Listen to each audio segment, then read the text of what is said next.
नमस्कार. आज आपण आलेलो आहे कान्हूर पठार हा भुईकोट किल्ला पाहण्यासाठी, जो येतो कान्हूर पठार या गावामध्ये, तालुका पारनेर, जिल्हा अहमदनगर या ठिकाणी असणारा हा भुईकोट किल्ला आज आपण पाहायला आलेलो आहे. अहमदनगर जिल्ह्यातील पारनेर तालुक्यात कान्हूर पठार या गावी पेशवे काळात सुभेदार नारोबाबाजी नगरकर यांनी बांधलेली ही गडीवजा भुईकोट किल्ला आहे. इंग्रजी काळात 1922पर्यंत सरकारी काम या गडीतूनच चालत असल्याने ही गडी सरकारवाडा म्हणूनही गावात परिचित आहे. कान्हूर पठार हे गाव पुण्यापासून 103 किलोमीटर अंतरावर व पारनेर या तालुक्याच्या गावापासून 13 किलोमीटर अंतरावर आहे. कधी काळी तटबंदीच्या आत असलेले हे टुमदार गाव आता वाढत्या लोकवस्तीने तटबंदी बाहेर अवास्तव पसरलेले आहे. या किल्ल्याचा नगरकोटाचा एक दरवाजा व त्या शेजारी तटबंदी आजही बऱ्यापैकी शिल्लक असून टाकळी डोकेश्वर कडून येताना गावात प्रवेश करताना हा दरवाजा व त्या शेजारची तटबंदी पाहायला मिळते. पश्चिमाभिमुख असलेला हा दरवाजा घडीव दगडात बांधलेला असून दरवाजाच्या आतील बाजूस पहारेकऱ्यांच्या देवडे आहेत. दरवाजासमोरच काही अंतरावर मारुतीचे मंदिर आहे. नगरकोटाची उर्वरित तटबंदी आपल्याला ओढ्याच्या बाजूला पाहायला मिळते. ही तटबंदी साधारण 10 ते 12 फूट आहे. गावाच्या विस्तारामुळे गडीची पश्चिम व उत्तरेकडची तटबंदी व त्यातील 2 बुरुज पाडले गेले आहेत. हा भाग पाडून तेथे मंगल कार्यालय व व्यापारी संकुल उभारण्यात आले आहे. चौकोनी आकाराची ही गडी साधारण 1.25 एकरवर पसरलेली असून मुख्य किल्ल्याच्या तटबंदीत 2 परकोटात एक असे केवळ 3 बुरुज शिल्लक आहे.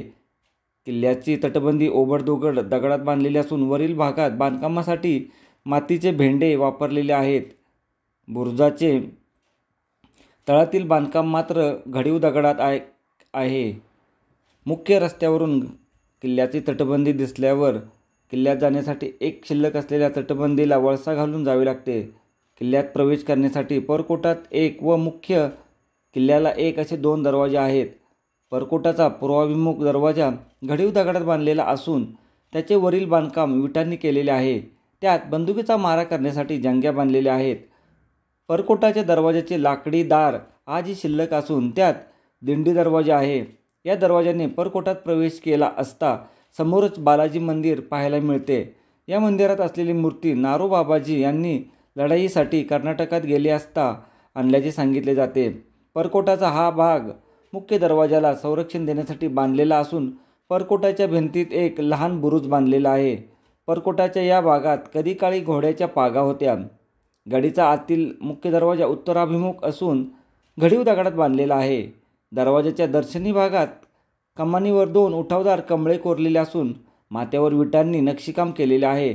दरवाजाचे लाकडी दार आजही शिल्लक असून त्यात आत जाण्यासाठी लहान दिंडी दरवाजा आहे. या दरवाजाच्या आत दोन्ही बाजूस पहारेकऱ्यांच्या देवड्या आहेत. या दरवाजाला टाळे असल्याने आत जाता येत नाही, पण झरोक्यातून समोरील भाग पाहता येतो. आतील भागात मोठ्या प्रमाणात झाडी वाढलेली असून त्यात पडझड झालेल्या वाड्यांचे अवशेष पाहायला मिळतात. हा वाडा दुमजली असून अलीकडील काळापर्यंत सुस्थितीत असल्याचे आसपासचे रहिवासी सांगतात. देखभाली अभावी वाड्याच्या आतील इमारती जमीनदोस्त झालेल्या आहेत. याशिवाय वाड्यात एक विहीर असल्याचे सांगतात. कोकणातील गावडे हे आबिरे गावातील महादेव शास्त्री अभ्यंकर यांनी पुण्यात पेशवाईच्या पदरी नोकरी मिळवली. त्यांचे नातू नारोबाबाजी यांनी पेशव्यांच्या सोबत अनेक मोहिमेत भाग घेतला. नानासाहेब पेशव्यांनी इसवी सन 1742मध्ये नारोबाबाजीस कान्हूर पठार येथे काही जमीन व इनाम व पारनेरची कमाविशी दिली. इसवी सन 1749मध्ये नारोबाबाजी यांनी कान्हूर पठार येथे वाडा बांधला. इसवी सन 1749मध्ये अहमदनगर किल्ल्यावरील मोहिमेत नानासाहेब पेशव्यांबरोबर नारोबाबाजी सामील होते. किल्ला जिंकल्यावर पेशव्यांनी त्यांना या भागाची सुभेदारी दिली. नगर शहरासह जिल्ह्यातील मोठा परिसर त्यांच्या जहागिरीत आल्याने ते नगर येथे स्थायिक झाले व त्यांनी नगरकर हे नाव धारण केले. नारोबाबाजी यांनी पेशवाईत जमीनधारा पद्धतीत सुधारणा केली व नवीन कर पद्धती अंमलात आणली. नाना फडणवीस यांच्याशी मतभेद झाले असता नारोबाबाजी यांनी आपली सुभेदारी सोडली होती. 1795मध्ये नारोबाबाजी यांनी आपला अखेरचा श्वास कान्हूरच्या याच वाड्यात घेतला. 104 वर्षाचे दीर्घ आयुष्य लाभलेल्या नारोबाबाजी यांनी 6 पेशव्यांच्या कारकिर्दी पाहिल्या. पुढे त्यांचा मुलगा माधवराव उर्फ महादजी नारायण आणि त्यानंतर नातू यशवंतराव सुभेदार म्हणून गादीवर आले. असा हा कान्होर पठार या गडीचा, या किल्ल्याचा इतिहास आहे. असा हा किल्ला आज आपण पाहिला. धन्यवाद. व्हिडिओ आवडल्यास या व्हिडिओला लाईक करा, शेअर करा, सबस्क्राईब करा व आपल्या मित्रपरिवारांना हा व्हिडिओ पाठवा, जेणेकरून आम्हाला नवीन व्हिडिओ बनवण्याची एक नवप्रेरणा भेटते. तर भेटू पुन्हा आपण अशाच एखाद्या व्हिडिओमध्ये. तोपर्यंत धन्यवाद. जय हिंद, जय महाराष्ट्र.